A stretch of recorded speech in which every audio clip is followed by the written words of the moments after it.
Keeping Error at Bay by Bertrand Russell. Hello everyone, welcome back to my YouTube channel English to Nepali Summary. आज हामीले keeping arrow at बेलाई नेपालीमा बुझ्ने छौं। यसलाई नेपालीमा भन्नु पर्दा गल्तीहरूलाई पछाडी राख्नु अर्थात् किपिङ एरोर एट बे। लेखकले यस च्याप्टरमा मानिसमा भएका गलत धारणाहरूलाई कसरी हटाउन सकिन्छ त यस विषयमा उनले आफ्नो 6 बुन्दामा मानिसमा भएका गलत सोचलाई हटाउने उपाय अर्थात् तरिकाबारे बताउन खोजेका छन्। यी 6 तरिकालाई एक एक गरी क्रमशः बुझौं। मानिसमा भएका गलत धारणा अर्थात् गलत सोचलाई हटाउने पहिलो तरिका के छ भने कुनै पनि कुरा त्यतिकै थाहा छ भन्ने भन्नु हुँदैन।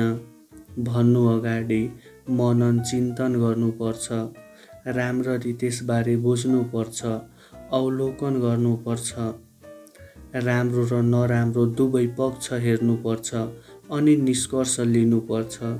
वास्तविक कुरा जान्न ध्यान र अवलोकनको आवश्यकता पर्छ।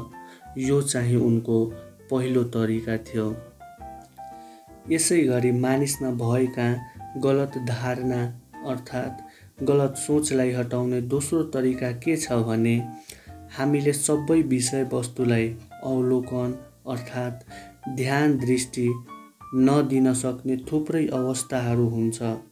यस्तो अवस्थामा हामीले आफ्नो धारणालाई विरोधी व्यक्तिसँग तुलना गर्नुपर्छ।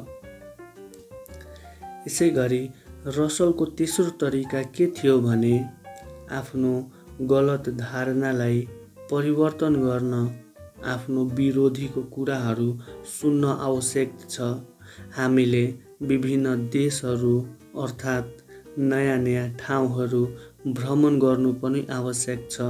यसबाट हामीले नयाँ सोच र सकारात्मक शक्तिको फाइदा लिन सक्छौँ।